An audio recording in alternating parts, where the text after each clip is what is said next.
I knew the laughter wasn't just casual. It had weight. The kind that slices through skin and pride alike. It was a Friday night, the kind of night that should have been easy. My wife Claire and I were at dinner with some of her colleagues. The table was full of professionals, accountants, marketing managers, people who measured success in titles and tailored suits. I wasn't one of them. "So Daniel," one of them asked between sips of wine, "you're still doing that app thing?" Before I could answer, Claire chuckled. "Oh, his big idea? Yeah, he's been at it for 3 years. I call it our very own imaginary startup." The table erupted in laughter. My throat went dry. I forced a smile, though my heart hammered painfully against my ribs. It's not imaginary," I said softly. "I'm almost done with the beta version." But no one was listening. Claire was still laughing. She used to believe in me. Back when we lived in our tiny one-bedroom apartment and she'd bring me coffee at 2 a.m. while I coded. She'd say, "One day we'll look back at these nights and smile." Somewhere along the line, that faith turned into mockery. That night on the drive home, I said nothing. The silence between us felt like a frozen lake. Beautiful but ready to crack. Finally, she sighed. "Daniel, don't take it so seriously. It was just a joke." I gripped the steering wheel tighter.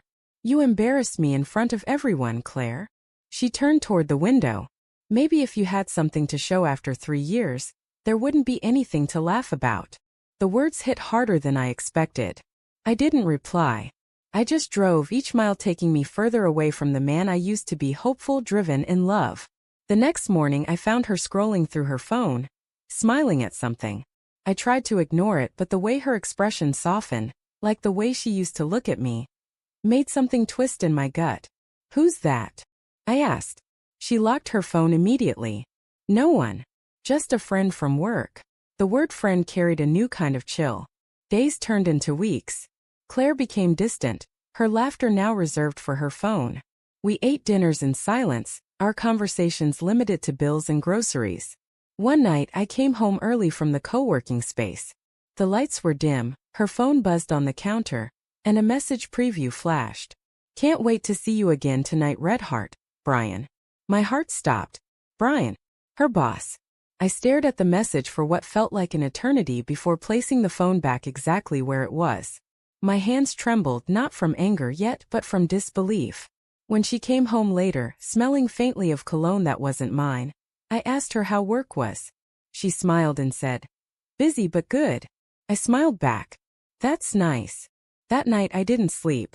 I opened my laptop and stared at the app I'd been building for years.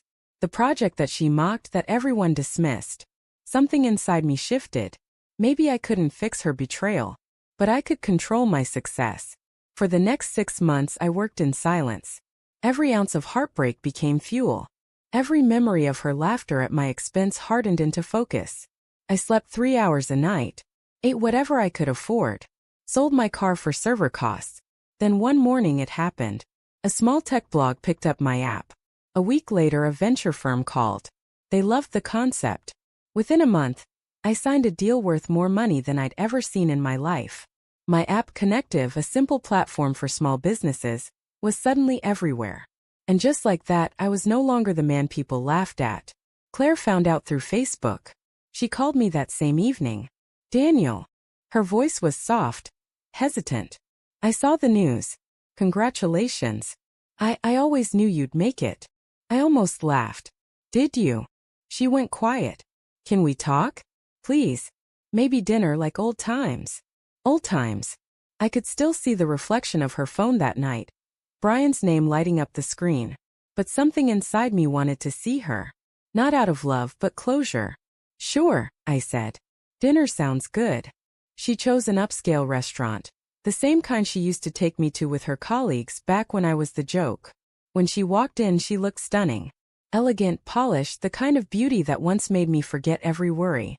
"Daniel," she said, smiling. "You look different. Success changes people, I guess." She laughed softly. "You deserve it. Really." We ordered. We talked. She told me about how things with Brian didn't work out. She said she made mistakes, that she'd been lost. "I didn't appreciate what I had," she said, eyes glistening. "You were trying to build something for us and I mocked you. I was stupid." Her hand reached across the table. Can we start over? For a moment I just looked at her. The same eyes that once looked at me with love, then with pity, now with longing. I'm not angry anymore, I said quietly. But I can't forget. She blinked.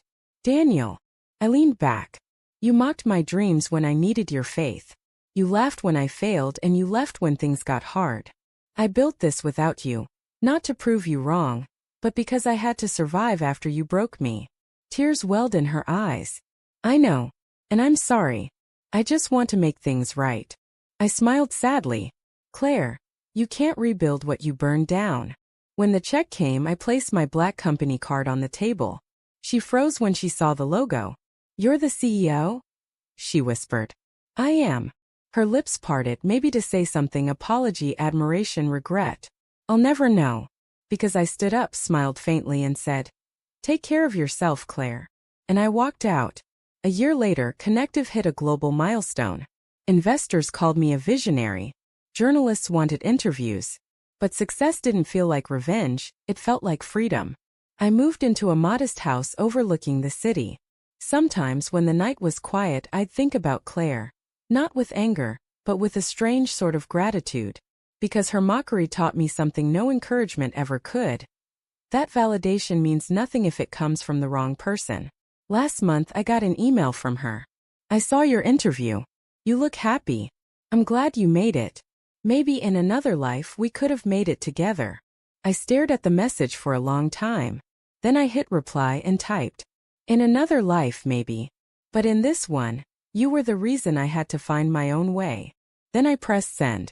I closed my laptop, leaned back and looked out at the city lights. Each one a reminder of every sleepless night, every humiliation, every broken piece I had to rebuild on my own. And for the first time in years I smiled, not out of pride but peace. Because I realized that some betrayals aren't just endings. They're beginnings in disguise.